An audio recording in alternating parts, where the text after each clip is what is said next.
ਆਇਆ ਇੱਥੋਂ, ਇਹਦਾ ਕੀ ਮਤਲਬ? ਉਹ ਤਾਂ ਪ੍ਰੂਵ ਹੋ ਗਿਆ, ਯੂ ਆਰ ਪ੍ਰੂਵਨ ਗਿਲਟੀ। ਅਸੀਂ ਫਿਰ ਵੀ ਕਹਿੰਦੇ ਕਨਸਪੀਰੇਸੀ ਥਿਊਰੀ ਲਾਇਆ ਨੇ ਕਿ ਨਹੀਂ ਜੀ ਐਸਾ ਤੇ ਉਸਾਮਾ ਤੇ ਕੋਈ ਨਹੀਂ ਸੀ ਇੱਥੇ, ਉਹ ਡਰਾਮਾ ਕਰਕੇ ਲਾਏ ਗਏ। ਸਾਡੀ ਪਾर्लियामेंट ਦੇ ਸਾਹਮਣੇ ਇਹ ਤਸਲੀਮ ਕੀਤਾ ਗਿਆ। मुल्ला उमर अहमद ज़हरी सारे थे ने। मैं पूछता हूं कि क्या अमेरिका ने यूनिलैटरल जिस तरह किया एक इत्तेहादी के साथ इसी तरह करना चाहिए? देखो कंडेमनेबल है ना, कंडेमनेबल है। नहीं वो तो यही गल कर रहे ना कि इसनू कंडेम कर दे और जेडी टर्म ऑफ एंगेजमेंट ने आज तो 30 साल पहले बदल दे, आज भी नहीं बदली, असि 60 साल तो उसी तरह से काम कर रहे हैं।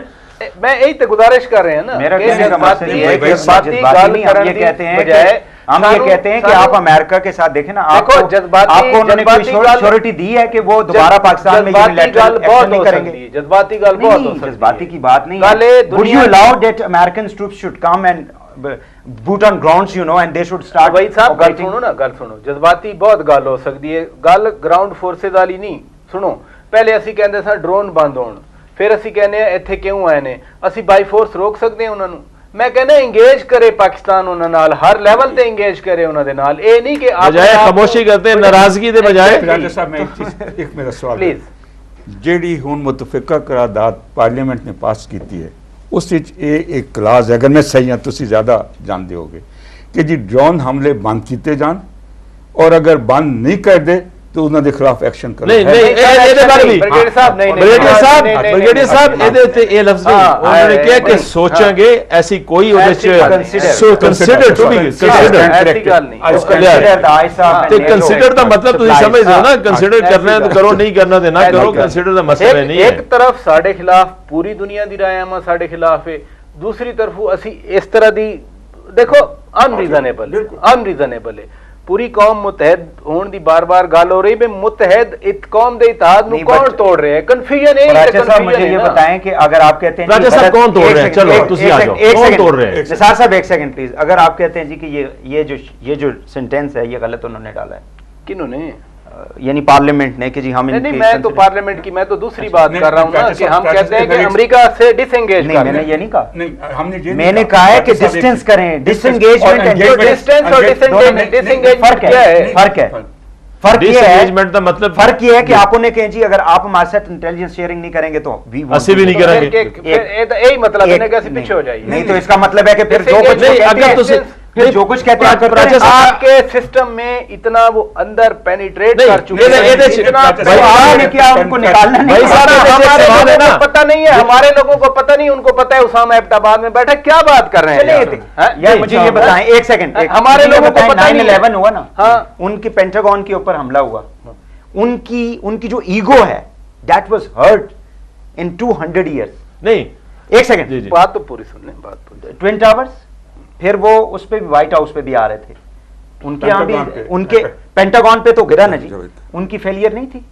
ये जो ट्रेन का हादसा हुआ था 7/7 यूके में, वो उनकी फेलियर नहीं थी। मैं जवाब, इंडियंस जो हैं वहां पे पार्लियामेंट के ऊपर हुआ, वहां पे उनके ये जो मुंबई में हुआ, हमारे यहाँ मैरियट हुआ, लोगों ने कहा कि बहुत अच्छा किया गया है, हम बहुत अच्छा, इसी शहर में हमारे साथियों ने कहा, बात करता हूं, मैं कहता हूं रेस्पॉन्स जो अमेरिकन ने दिया बुश गलत था, ये सही था, पूरी कौम ने रेस्पॉन्स दिया। हम कहते हैं कि हमारी पूरी कौम रेस्पॉन्स, ये कहना आप ये लोग डिवाइड ना करें, हम ये तो नहीं कहते, हम यही अर्ज कर रहे हैं। जब कंफ्यूजन आएगी, जब कंफ्यूज किया जाएगा इन्हीं थ्योरीज की वजह से कि ये हुआ ही नहीं है, कौम तो डिवाइड होगी, टूरिस्ट तो बाहर आना चाहिए ना सानू का। अच्छा मैं कह रहा हूं टाइम बड़ा शार्ट है, मैं ਅਸੀਂ ਉਸ ਗੱਲ ਤੇ ਹੈ कि अपने एनिमी ਨੂੰ आइडेंटिफाई कर ले की दे एक मैं सिर्फ 30 सेकंड ही दस। मैं समझदा जी कि एनिमी बाहर बैरूनी भी है और बैरूनी के अंदर मैं साफ कह रहा अमेरिका और हिंदुस्तान के अपने मुफादात हैं, वो अपने और अंदरूनी सॉल्यूशन बस नहीं, अंदरूनी नहीं, अंदरूनी भी सुन लो ना, अंदरूनी असी मुतहद नहीं हाँ, असी बैरूनी जेडे प्रोपेगेंडा है उसका शिकार हो रहे हैं। और मसला एक सेकंड, राजा साहब ने किया जी कि ड्रोन हमले, आपकी जमात इस्लामी तो ये कह रही है कि ड्रोन हमले बंद हो तो इनको मारो, आपका धरने दिए जा रहे हैं, वैसा इनको मारो, वैसा मैंने बड़ा मुखसर की जवाब होएगा। असी और अमेरिका, हिंदुस्तान, इसराइल कोई गल आ गई, अंदरूनी दुश्मन एक ही ने। देखिए इंटरनेशनल नॉर्म्स को मैं इनको बिल्कुल सपोर्ट करता हूँ कि इंटरनेशनल नॉर्म्स को रखते हुए आप एक बेहतर तरीके से मुल्क के अंदर एक कंसेंसस डेवलप करें और पार्लियामेंट के स्ट्रेंथ से जैसी भी ये टूटी, ये पार्लियामेंट तो है ना, विल ऑफ द पीपल है ना, इस पूरी कौम की विल ऑफ द पीपल है, उसको सामने रख के उसके ऊपर इंप्लीमेंट करवाएं पॉलिसी। और मुल्क के अंदर जो हमारे मजहबी रहनुमा हैं, सियासी जमातें हैं, उनको भी ये चाहिए कि मुल्क की जो इस वक्त कमजोरी है उससे फायदा उठाने के बजाय इकट्ठे होने, नुकसान ना पहुंचाएं और इकट्ठे हों, मिलके सोचन कुछ। पार्लीमेंट की अफादियत सामने आ रही कि पार्लीमेंट को अगे लिया जाए, लोगों की विल हैगी है, ठीक है। देखो पार्लियामेंट को सस्टेनेबल, जमहूरियत में बिल्कुल कोई रखना ना है, जमहूरियत को चलने दे, बुरी है अच्छी है, सिर्फ हल एक है इस मुल्क का कि जमहूरियत चलती रहे और अवाम के सामने रखी जाए बातें, अवाम को झूठ और कन्फ्यूजन में न मुब्तला किया जाए। बहुत बहुत शुक्रिया ब्रिगेड साहब, वहीद हुसैन साहब और शौकत पराजा साहब। नाजरीन तुसी मेहमानां दी गुफ्तगू ते उन्हां दी ज़बानी सुनी। गल है ये बिल्कुल ठीक है कि अगर अमरीका है तो उहदे नाल अपनी टर्म ऑफ अंगेजमेंट असीं बदलने हैं और सानू चाहिए कि अपनी फॉरेन पॉलिसी नूं असीं रिविजिट भी करिए और एक बावकार कौम की तरह जिहदे नाल भी मुआहदा करने हैं वो सानू करना पएगा और एक बावकार कौम की तरह ही मुआहदा करिए। लेकिन ये भी देखना कि असीं किस कैपेसिटी च हैगे हैं।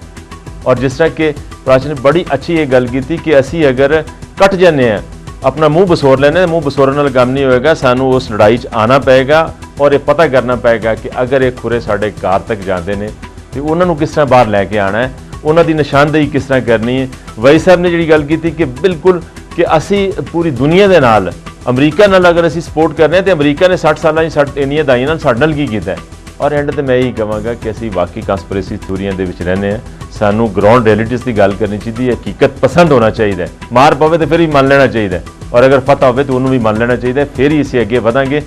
इस दुआ नाल कि पाकिस्तान इस तरह ही सलामत रहे और अदी सलामती वास्ते सारे एक हो जान, तमाम सियासतदान पॉलिटिशियन चाहे वो किसी मजहबी जमात नाल ने कहे सियासी जमात नाल ने, सानू सब नूं एक होना पएगा, फिर ही असीं इस पाकिस्तान की सालमियत और इहदा तहफ़्फ़ुज़ कर सकने। इहदे नाल ही प्रोग्राम का बेला मुक गया। निसार हुसैन नूं इजाज़त दिओ, रब राखा।